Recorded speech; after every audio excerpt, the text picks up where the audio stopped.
नमस्कार दोस्तों, मैं राजीव आप सभी का एक बार फिर से स्वागत करता हूं आपके अपने यूट्यूब चैनल जीके महाकुंभ में। दोस्तों, library science one liner question answer की जो हमारी सीरीज ये कंटिन्यू चल रही है, इसमें अभी तक हमने जो है 562 क्वेश्चनों को जो है देख रखा है। अगर आपने उसे नहीं देखा है तो आरपीएससी लाइब्रेरियन के नाम से मैंने एक प्लेलिस्ट बना दी है, तो उसे आप जाके देख सकते हैं। और साथ ही राजस्थान लाइब्रेरियन के लिए जो है क्वेश्चन आंसर की भी सीरीज चल रही है, तो राजस्थान जी के क्वेश्चंस के नाम से मैंने प्लेलिस्ट बना दिया है, उसे भी आप जाके देख सकते हैं। वन लाइनर क्वेश्चन आंसर की कंटिन्यू सीरीज चल रही है, उसे भी आप देख सकते हैं। तो पेन और कॉपी लेके जो है बैठिएगा, और जो है दोस्तों आप लोगों से जो है एक चीज़ कहना है और रिक्वेस्ट है, कहना नहीं है।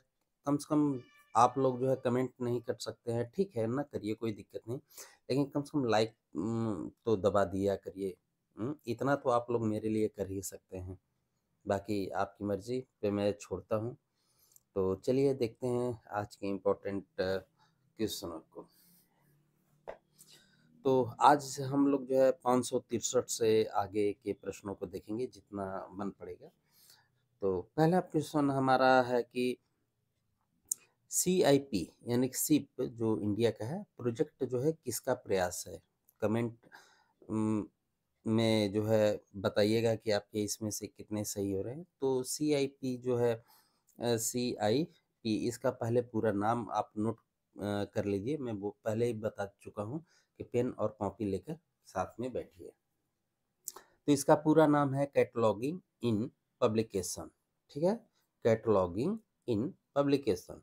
ये प्रोजेक्ट जो है भारत में किसके द्वारा किया जाता है? तो ये पहला ट्रिपल आरएलएफ, ठीक है, ट्रिपल आरएलएफ यानी कि राजा राम मोहन राय लाइब्रेरी फाउंडेशन के द्वारा किया जाता है। और ये ट्रिपल आरएलएफ 1972 में इस्टेब्लिश किया गया था। क्लियर हो गया होगा इसमें। तो इसका राइट आंसर आपको पता चल ही गया कि ये ट्रिपल आरएलएफ है। ठीक है, दिल्ली पब्लिक लाइब्रेरी को थोड़ा सा समझ लीजिए।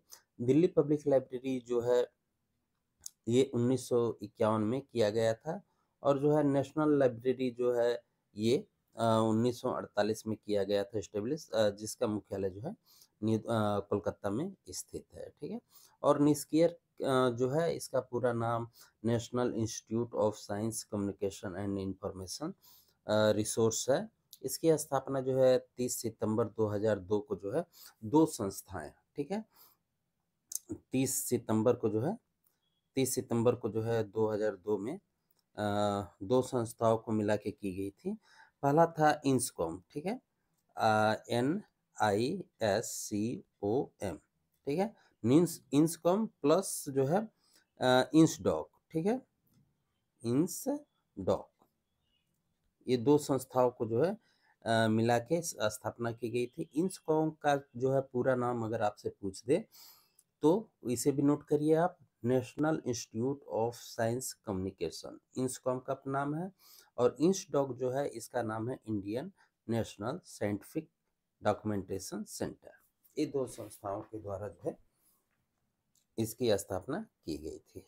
चलिए अगला क्वेश्चन देखते हैं। अगला क्वेश्चन हमारा कह रहा है कि भारत में सार्वजनिक ग्रंथालयों के लिए कौशल विकास कार्यक्रम यानी कि एसडीपी किसके द्वारा जो है प्रारंभ किया गया था? एसडीपी जो है किसके द्वारा प्रारंभ किया गया था? ऑप्शन आपके सामने है। तो इसके राइट आंसर की मैं बात करूं तो इसका राइट आंसर है ऑप्शन सी, राजा राम मोहन राय लाइब्रेरी फाउंडेशन के द्वारा जो है किया गया था।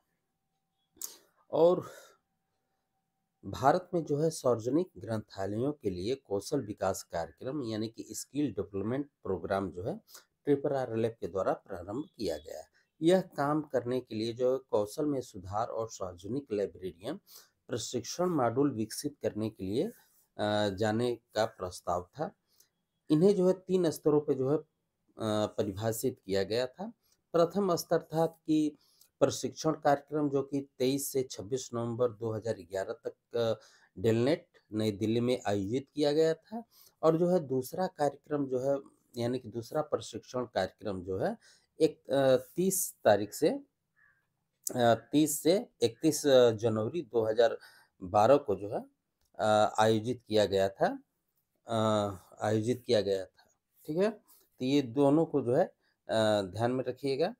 अगला प्रश्न देखते हैं। अगला प्रश्न हमारा कह रहा है इंफॉर्मेशन फॉर ऑल प्रोग्राम यानी कि IFAP किसके द्वारा जो है प्रारंभ किया गया था?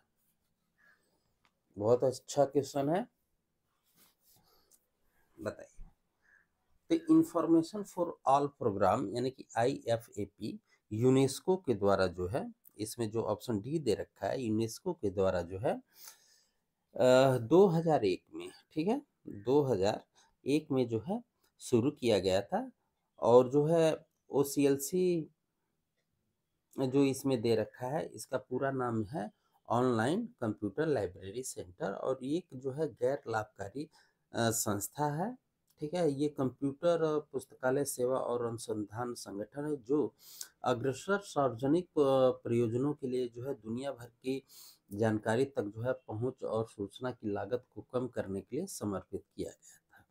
OCLC जो है 1967 में ओहियो कॉलेज लाइब्रेरी सेंटर के नाम से जो है स्थापित किया गया था। तत्पश्चात जो है बाद में इसका नाम जो है ऑनलाइन कंप्यूटर लाइब्रेरी कर दिया गया था। ऑनलाइन पब्लिक एक्सेस कैटलॉग यानी कि ओपेक जो है वर्ल्ड कट का जो है सहयोगात्मक जो है उत्पादन और रक्षण करता है। इसका मुख्यालय जो है ओहियो अमेरिका में स्थित है। तो ये सारे जो है आपके डाउट क्लियर हो गए होंगे।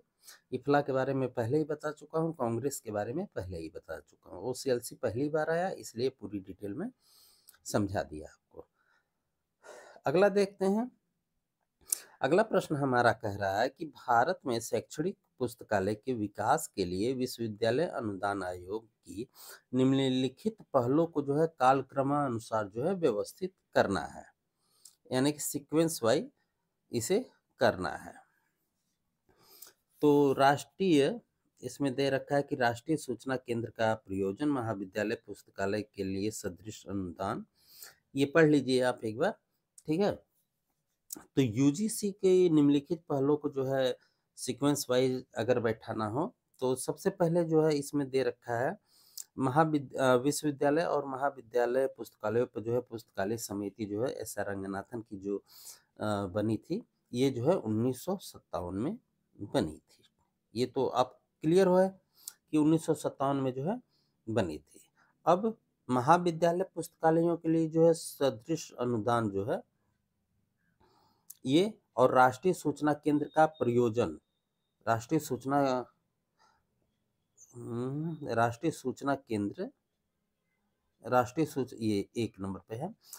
राष्ट्रीय सूचना केंद्र का प्रयोजन जो है ये 1976 में बना था, ठीक है। ये तो मुझे जो है इसकी एग्जैक्ट डेट जो है नहीं पता है, लेकिन जो है ये सूचना केंद्रों पर जो है 1976 में किया गया था।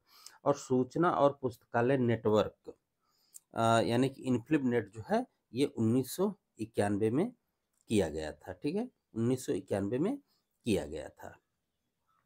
तो देखते हैं, पहले जो है C को रखते हैं, फिर A को रखते हैं, फिर D को रखते हैं। पहले C को रखते हैं, तो C जो है नीचे कूट जो है दिया हुआ है, पहले C को रखते हैं फिर B को, तो इसमें राइट आंसर ऑप्शन A है, ठीक है। अगला प्रश्न देखते हैं। अगला प्रश्न जो है ये भी जो है कूट दिया हुआ है।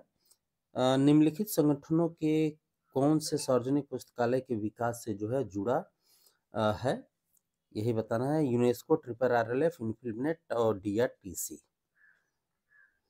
तो सार्वजनिक पुस्तकालय से तो यूनेस्को जो है जुड़ा हुआ है, और RRLF, ये दोनों तो नहीं जुड़े हुए हैं, ठीक है। ये तो यूनिवर्सिटी के लिए है और ये रिसर्च से रिलेटिव है।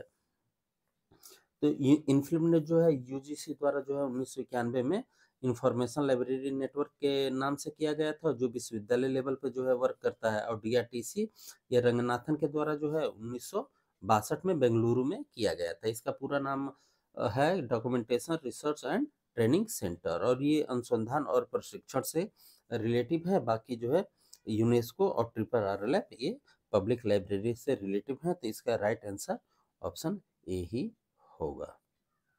अगला प्रश्न देखते हैं।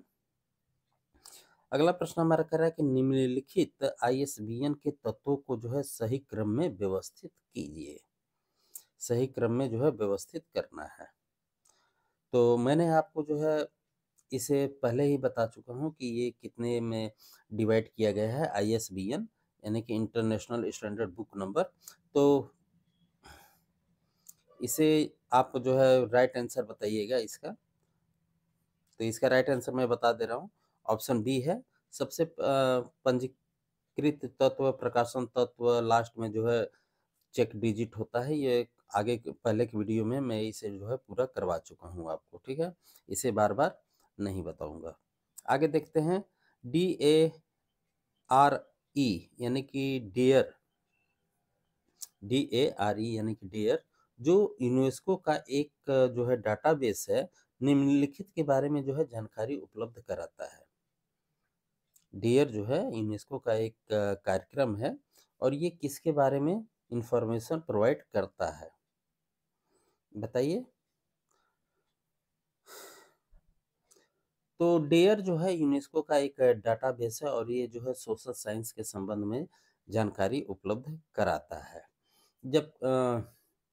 जबकि अपील्ड जो है साइंस और प्योर साइंस ये जो है विज्ञान से संबंधित है, न कि समाज से तथा विषय कानून से संबंधित है, ठीक है।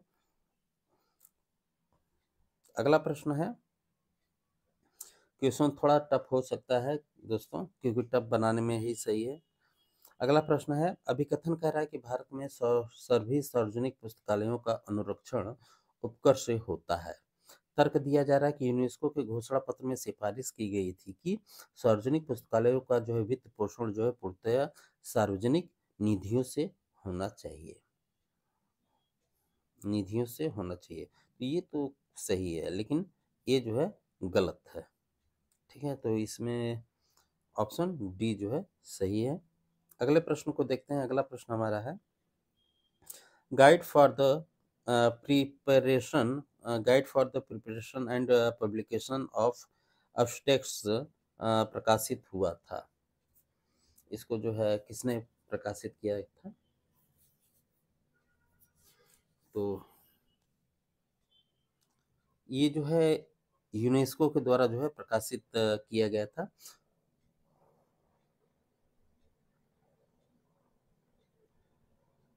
अगला प्रश्न हमारा है। निम्नलिखित में से कौन जो है नेशनल मिशन ऑन लाइब्रेरीज की क्षमता निर्माण गतिविधि हेतु जो है कार्यान्वयन योजना है, एजेंसी है, बताइए। तो इसका राइट आंसर है ऑप्शन बी, राजा राम मोहन राय लाइब्रेरी फाउंडेशन के द्वारा जो है किया जाता है। अगला प्रश्न देखते हैं। अगला प्रश्न हमारा है कूट से रिलेटिव।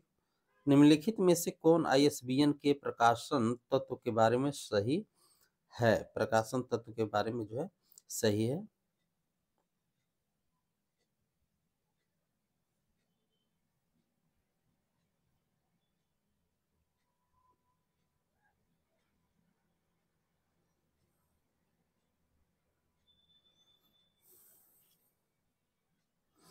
तो परवर्ती लंबाई जो है और 6 अंकों का ISBN जो है प्रकाशन तत्व के बारे में सही है।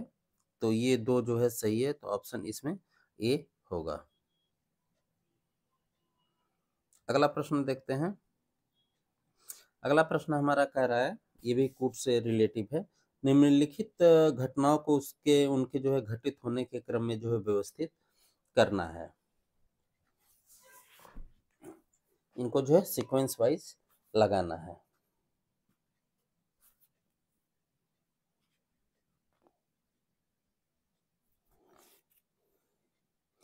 तो इसमें इस सबसे पहले डी होगा, ऑप्शन डी। उसके बाद ऑप्शन बी, वर्गीकरण शोध समूह लंदन की प्रथम बैठक। उसके बाद ऑप्शन ए होगा प्रलेखन अनुसंधान और प्रशिक्षण केंद्र की स्थापना, और लास्ट में जो है बीएसओ का प्रकाशन होगा। ठीक है, बीएसओ का प्रकाशन जो है 1978 में 1978 में जो है फीड एफआईडी फीड और यूनेस्को के द्वारा जो है इसे प्रकाशित किया गया था। ठीक है, तो इसका राइट कूट जो है देख लेते हैं। इसका कूट जो है ऑप्शन सी सही होगा। आगे देखते हैं। अगला प्रश्न हमारा है निम्नलिखित में से कौन से महत्वपूर्ण उद्देश्य जो है ट्रिपल आरएलएफ द्वारा अपने प्रचलन के लिए निर्धारित 29 उद्देश्यों में शामिल है। बताइए 29 उद्देश्यों में जो है शामिल है। इसको देखिए आप जल्दी जल्दी, वीडियो को रोक लीजिएगा, आराम से पढ़िएगा, क्योंकि मैं समय आपका जो है बर्बाद नहीं करना चाहता। तो 29 उद्देश्यों में कुछ महत्वपूर्ण उद्देश्य जो है कि देश में जो है पुस्तकालय आंदोलन को जो है बढ़ावा देना, एक राष्ट्रीय पुस्तकालय नीति प्रतिपादन करना और केंद्र और राज्य सरकारों द्वारा जो है इसे स्वीकृत कराने के लिए कार्य करना, देश में पुस्तकालय विधायन की स्वीकृति के लिए प्रचार करना। तो इसका राइट आंसर ऑप्शन ए ही है। इसमें जो है ऑप्शन डी जो दे रखा है ये नहीं है। अगला प्रश्न देखते हैं। अगला प्रश्न हमारा है वर्ल्ड डिजिटल लाइब्रेरी यानी WDL एक अंतर्राष्ट्रीय सहयोग है जो कि अगुवाई में है। किसकी अगुवाई में है? वर्ल्ड डिजिटल लाइब्रेरी WDL किसकी अगुवाई में है? तो इसका राइट आंसर है ऑप्शन डी, यूनेस्को की सहायता से जो है लाइब्रेरी ऑफ कांग्रेस की अगुवाई में है। अगला प्रश्न देखते हैं। अगला प्रश्न हमारा कह रहा है कि निम्नलिखित में से यूनेस्को कार्यक्रम में कौन कौन संबंधित हैं? कौन कौन संबंधित हैं?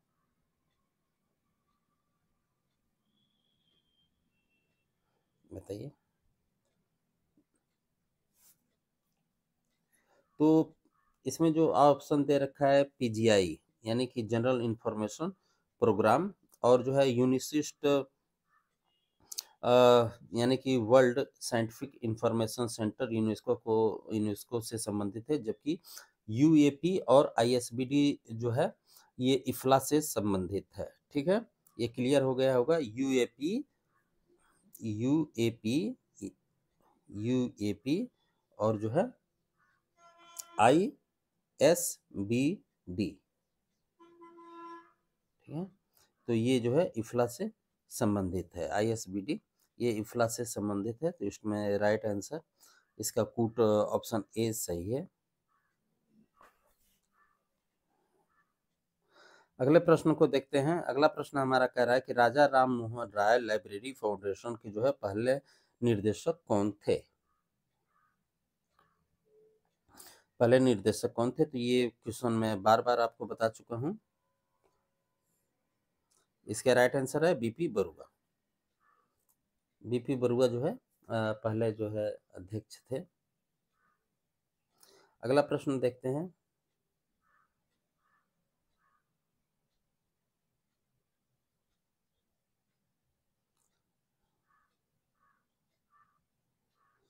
अगला प्रश्न है, क्वेश्चन शायद कट गया है। ISBN जो है का प्रत्यय तत्व जो है ये कट गया है, ऑप्शन शायद टाइप नहीं हो पाया है। ISBN के बारे में है। ठीक है, ISBN का प्रत्यय तत्व जो है कितने अंकों से जो है बना है, यही पूछ रहा है। तो ये ISBN का प्रत्यय तत्व जो है ये 3 अंकों से बना हुआ है। अगला प्रश्न देखते हैं। अगला प्रश्न हमारा है निम्नलिखित किन संस्थानों पर जो है ट्रिपल आरएलएफ के जो है क्षेत्रीय कार्यालय है? किन स्थानों पर जो है क्षेत्रीय कार्यालय है?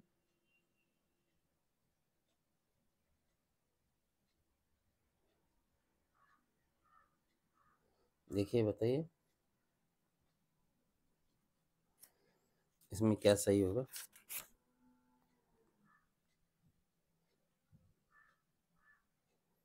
तो इसका राइट आंसर ऑप्शन बी है, ए और सी सही है। ठीक है, ए और सी सही है, दिल्ली और मुंबई।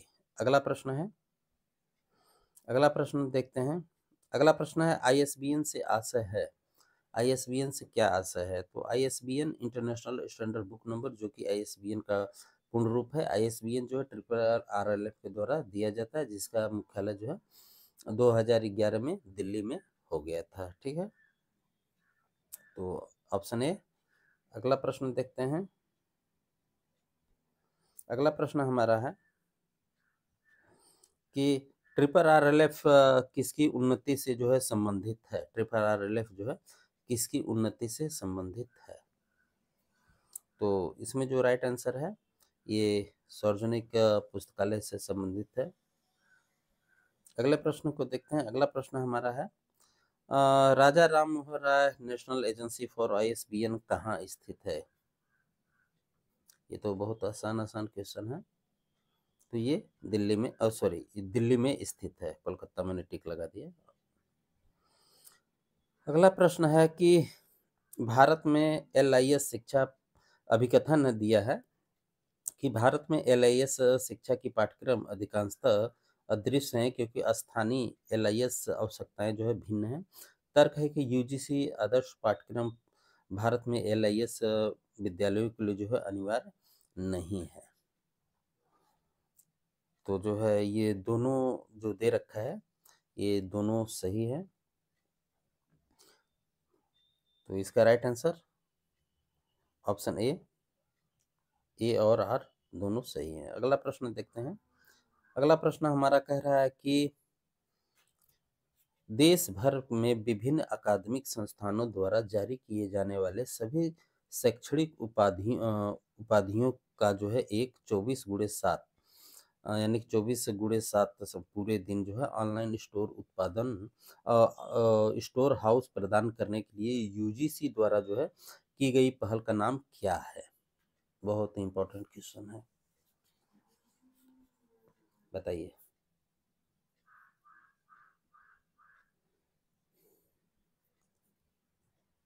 तो इसमें जो है दिया हुआ है option B, national academic depository यानी कि एनएडी पहल एक ऐसा है जो यूजीसी के द्वारा जो है स्थापित किया गया है, और यह जो है देश भर में विभिन्न अकादमिक संस्थाओं द्वारा जो है जारी किए जाने वाले सभी शैक्षणिक उपाधियों को जो है 24x7 ऑनलाइन स्टोर हाउस के रूप में जो है प्रदान करता है। अगला प्रश्न देखते हैं। अगला प्रश्न हमारा कह रहा है कि ऑप्शन तो आपने देख ही लिया। यूजीसी उच्च शिक्षा संस्थानों में जो है शैक्षणिक अखंडता को जो है बढ़ावा और साहित्य चोरी की रोकथाम विनियमन 2018 के अनुसार अकादमिक और अनुसंधान प्रकाशनों के स्तर 2 पे जो है साहित्यिक चोरी के मामले में दंड की पहचान करें।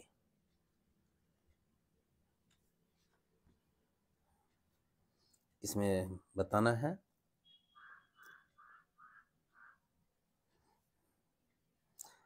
तो जो है एक ऑप्शन बी इसका राइट है, एक वार्षिक वेतन वृद्धि के अधिकार से वंचित कर दिया जाएगा। ठीक है, अगला प्रश्न है। अगला प्रश्न कह रहा है कि कौन सा आईएसबीएन तत्व किसी विशिष्ट प्रकाशक या प्रकाशन वितरण को जो है अधि निर्धारित करता है? कौन करता है, बताइए। तो इसके राइट आंसर की बात करूं तो इसका राइट आंसर है प्रकाशन तत्व। तो दोस्तों, वीडियो को जो है यहीं पे रोक रहे हैं, उसके लिए माफ़ी चाहेंगे। 30 मिनट पूरे नहीं हो पाए, तो उसके लिए क्षमा चाहते हैं। कल जो है फिर आपके सामने उपस्थित होऊंगा। चैनल के प्लेलिस्ट में जाके आप और भी क्वेश्चन आंसर देख सकते हैं। तो मिलते हैं अगले वीडियो में। ख्याल रखिए, धन्यवाद।